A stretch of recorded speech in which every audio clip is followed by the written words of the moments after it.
د مینې واورېدې کڼو خبرې،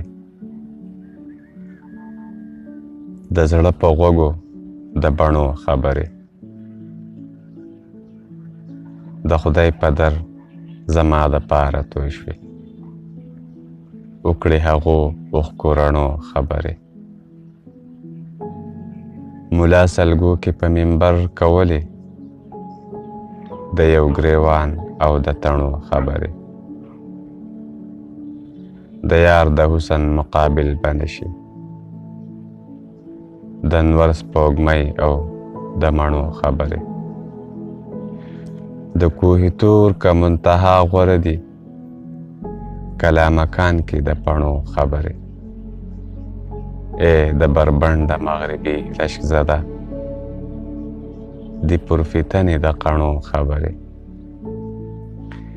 جانان د زرو پتار لال پیلي، د ژوند د زیلو ترڅڼو خبرې.